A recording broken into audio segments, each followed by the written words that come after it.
Hi, I'm Cynthia Schiller. Please like and subscribe. So I can't believe I'm doing this, but I'm going to counter something Sam VAKNIN has said. He's pretty much an expert in the field.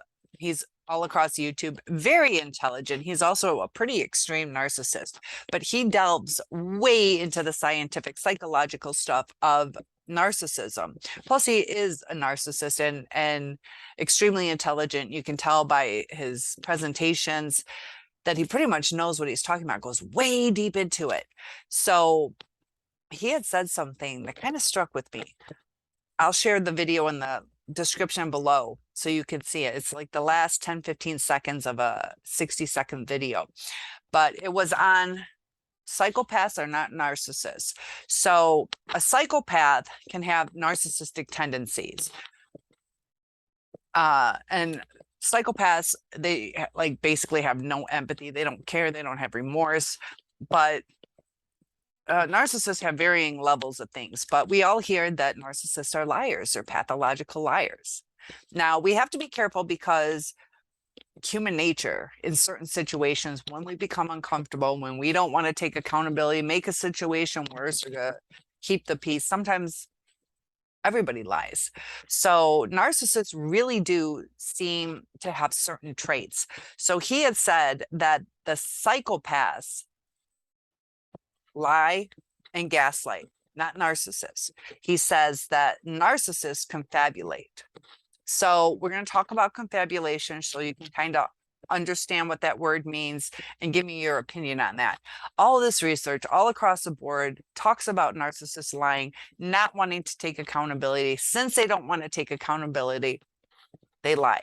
Now, this confabulation is going to get a little interesting because that can alter things. But the narcissists that I've dealt with, and granted, I am certified to teach psychology, but I am not a clinician.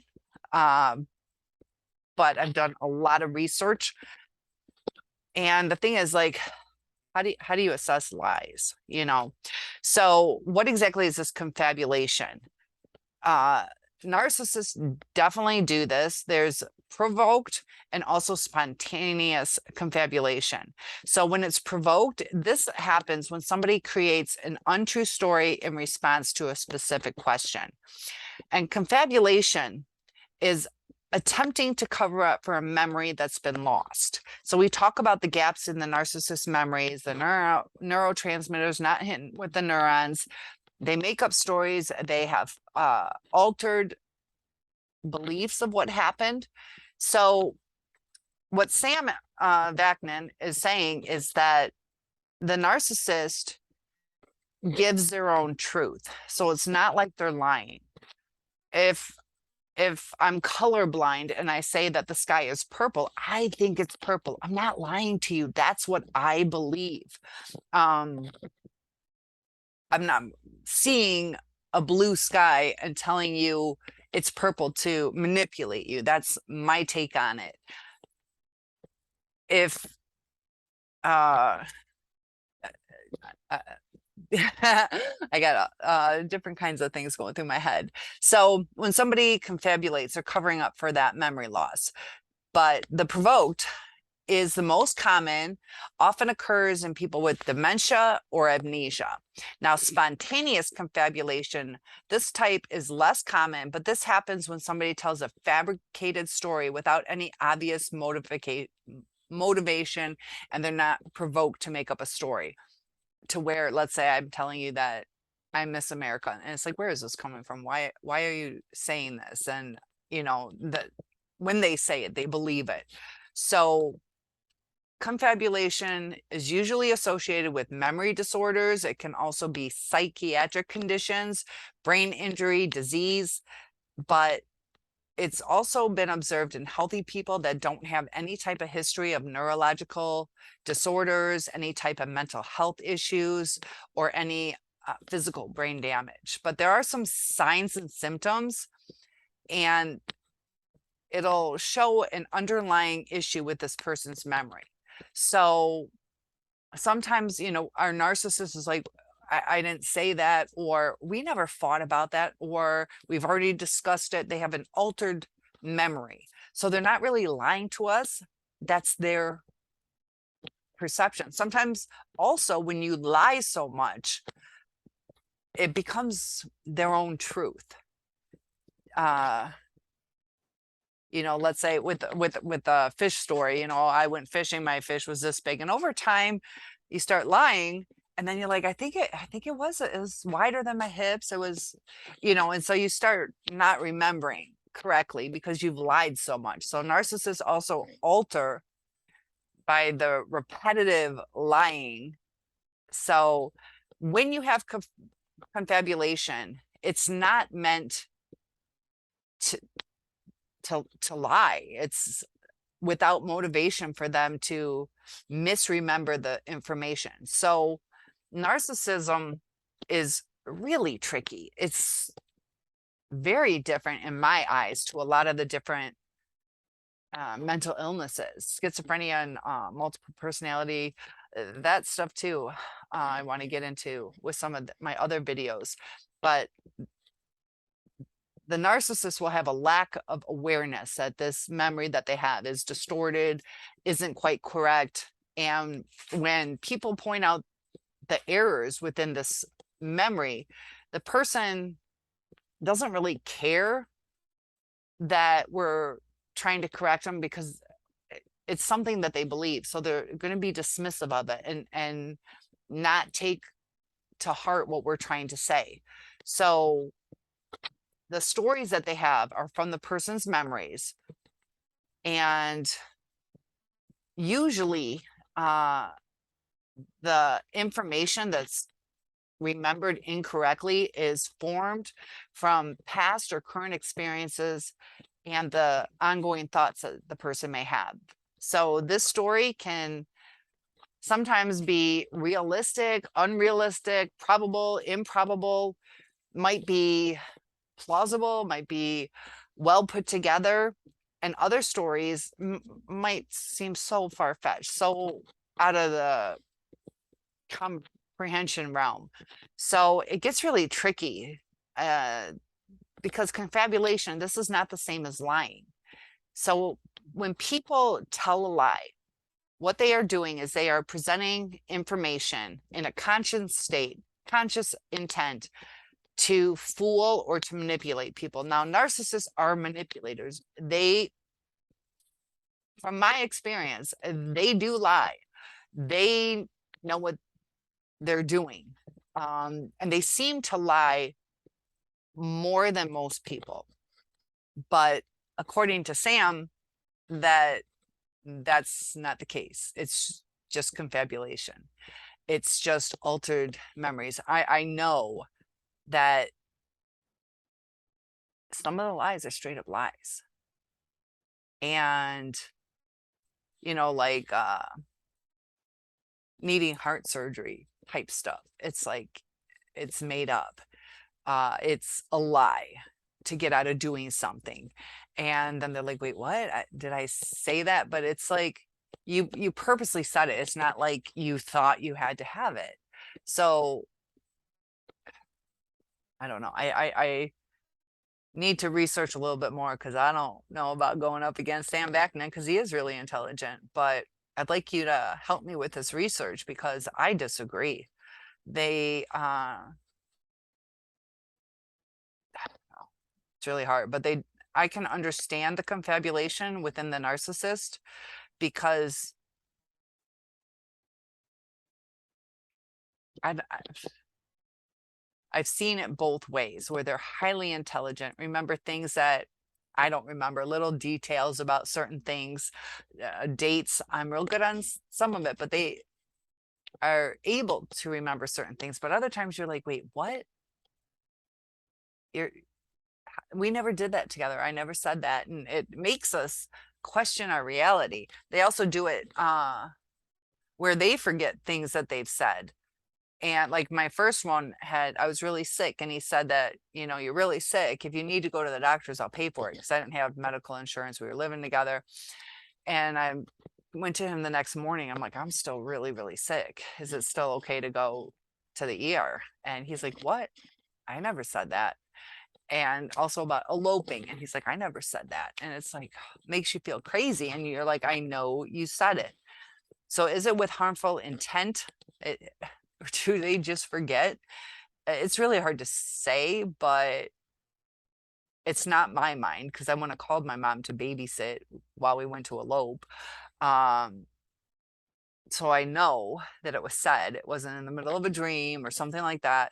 But when a person has schizophrenia, they start having delusions, and during this time they can confabulate memories, and these memories increasingly become out of the ordinary, kind of fantastical, and they'll be very intricate the more that the person with schizophrenia is questioned about it. So they add details as it goes, details that aren't necessarily in their memory, but they're pulling things, kind of piecing it together. So sometimes these memories are very boring. A person might not be able to remember it exactly. So they fabricate or distort their story to explain how something happened. So what causes this? There's all different types of syndromes. There's even Alzheimer's, traumatic brain injury, and as I just said, schizophrenia, which is a mental health issue that affects person's ability to understand reality. And because of this, they have abnormal experiences, abnormal behaviors. They're unable to recognize reality. And what's interesting is there's not one in particular area of the brain that is responsible for this confabulation, but damage to the frontal lobe is necessary for us to form our memories. And they can see that within the corpus callosum, which deals with visual and auditory memory, is also associated with confabulation. When we are creating our memories, we're using however many senses that we can to create our memories. Sometimes you can remember tastes or certain smells, bring back nostalgia. And what I found was really interesting is some of the theories that discuss confabulation is overlearning. So when people overload themselves with information, the forefront of their brain is kind of overloaded. And in order to crowd out other little details, different types of gaps in their memory can occur. So the overlearned information will then dominate and force out different things. You're kind of focused on something, so it's weeding things out. Also, if the brain has a difficulty with encoding, it's not going to be fully stored into long-term memory. So they might remember it for a short time, and then it just seems like in one ear out the other. So there is treatment that they do, cognitive behavioral treatments, psychotherapeutic things, different techniques to encourage a person to kind of delve into their memories a little bit better. But as far as I think he goes by Professor Sam VAKNIN, he like I said, is extremely intelligent, has narcissistic he's been diagnosed by more than one person, I believe. It's hard to remember. I've watched so many different videos. I think at least, I don't know, but it's been diagnosed. So now we hear that narcissists aren't liars. He was saying that you'll see it in the video, his exact words, but it's like this self-defense technique of this altered fantasy type life, and they use it as a defense mechanism. And unfortunately they cut that off, so I'll have to go into the video deeper. Sometimes when people cut things, it changes what the person fully means, but if you base it on those words, he was pretty succinct. Narcissists aren't the liars. Narcissists don't gaslight. So was I dating psychopaths? I don't think so. I don't think so. They weren't uh, violent. They weren't prone to criminal activity. Uh, I don't know.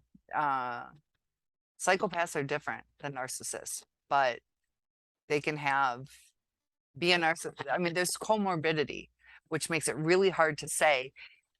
Were my two narcissists the same? They were not the same, but they used the silent treatment, the ghosting, the dismissiveness, the instant light switch just turned off.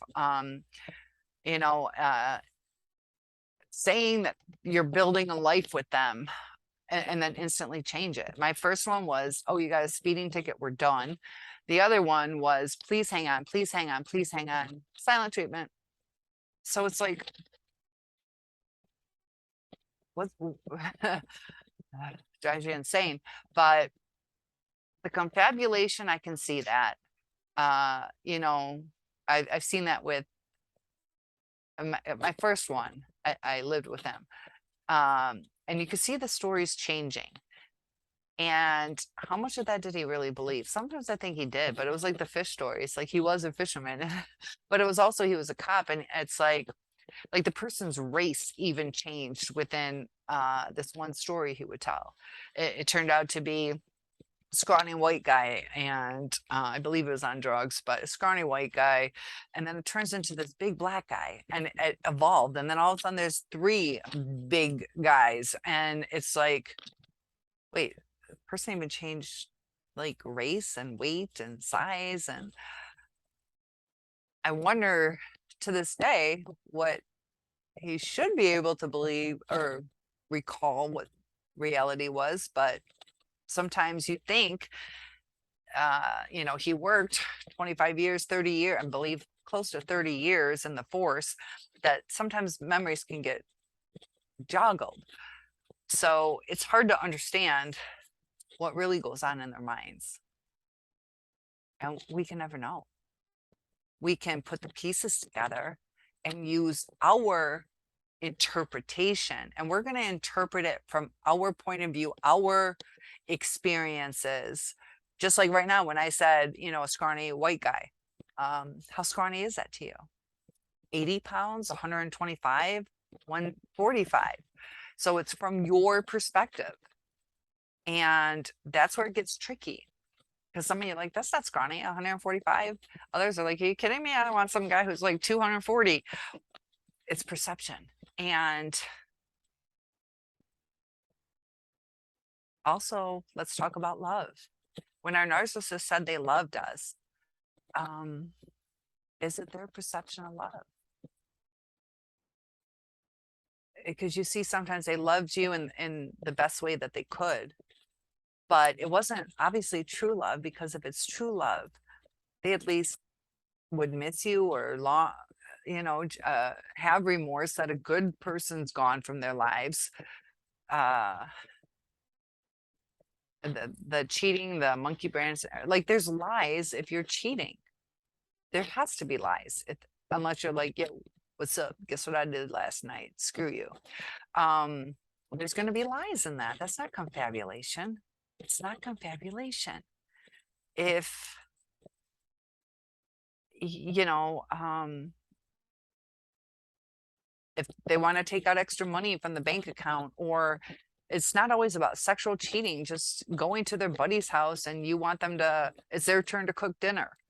And they're like, the car broke down, overheated, so I had to pick up pizza. But they did that because they hung out at their friends and their car never overheated. They're going to give excuses because they don't want to deal with any issues. So those are lies. Those aren't necessary lies. You know, and we have to be careful too with, is the word necessary the correct term?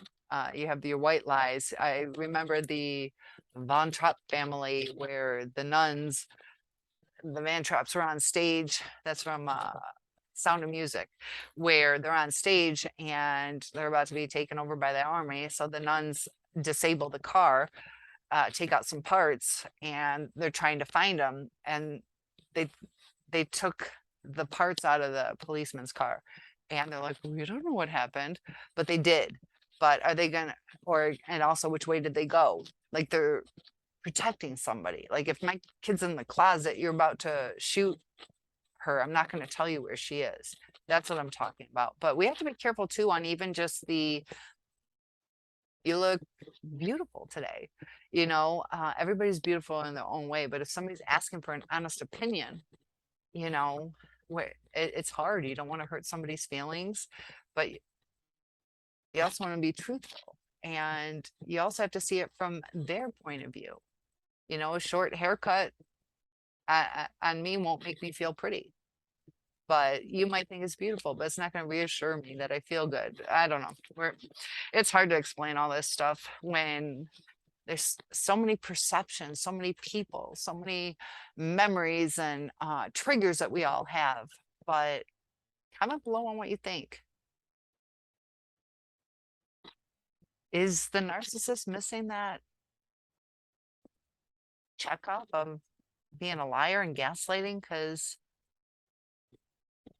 you see the self-aware narcissist saying, yeah, I did that. I did that. But then we also have to remember a lot of the population isn't always on the up and up because they don't want to hurt someone's feelings. There's different kinds of reasons that people lie. And they say on average, what is it, people lie 10 times a day? And it can just be, hey, how you doing? Oh, I'm doing good. So it kind of took me for surprise that he said that. So what do you think? Is little Cynthia onto something, or is Sam VAKNIN still brighter than me this time? So I don't know. I think they lie. I think they lie. I think they gaslight. I've seen it. Comment below. What do you guys believe? I'll see you in the next video.